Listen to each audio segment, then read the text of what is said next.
Microsoft has two new Surface devices, which it says are its first AI-powered Surface PCs built exclusively for business, the Surface Pro 10 and Surface Laptop 6. But before you get too excited, I'll repeat that they're built for business, and more specifically, businesses that are keen to boost employee productivity using AI, and even more specifically, Microsoft's Copilot AI assistant. You should feel free to take a drink whenever I say AI, but let's begin with the updated Surface Pro 10, Microsoft's 13-inch Windows tablet PC with a 2880 by 1920 Pixel Sense Flow touchscreen with a dynamic refresh rate of up to 120 Hz and a max brightness of 600 nits. The big update here, though, is a new anti-reflective coating to make it easier to use outdoors or under bright fluorescence in your office.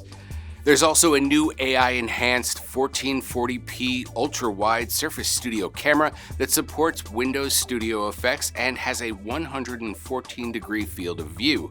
Those effects include background blur and auto reframing, which will come in handy with such a wide camera. The AI processing, whether that's for the camera or local Copilot use, is going to be handled by the neural processing unit that's part of the new Intel Core Ultra processors Microsoft used for this update.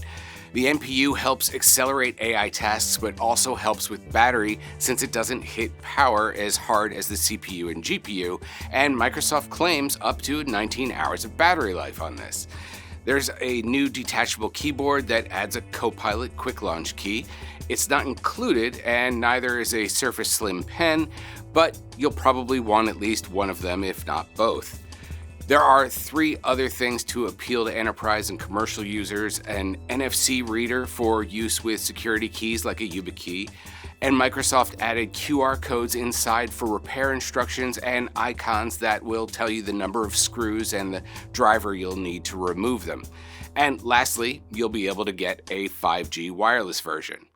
The new Surface Laptop 6, available in 13.5 and 15-inch sizes, gets some of the same features as the Surface Pro 10, like the simplified repairs and replaceable parts, the Copilot key on the keyboard, the anti-reflective screen, and the Intel Core Ultra processors. But Microsoft used H-series versions for stronger performance. But it's still claiming up to 19 hours of battery life. There are two other differences. One, the studio camera drops to a 1080p resolution, and there's no NFC, but you can get them with integrated smart card readers. Again, the Copilot integration is nearly as big as the hardware updates here, letting you do everything from summarizing papers and crafting emails to changing system settings without needing to know where to find them in the settings.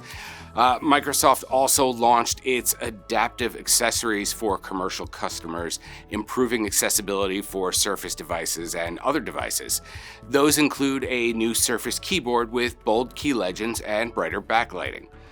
The new Surface Pro 10 and Laptop 6 are available to pre-order now and are expected to ship in April. But again, since these are business devices, pricing is going to be higher than they normally would be for consumer devices. The Surface Pro 9 starts around $1,100, and I would expect the same for the 10. So what do you think? Would you be interested in seeing consumer versions of these devices in the future? Let me know in the comments. Thanks for watching, and you'll see me when you see me.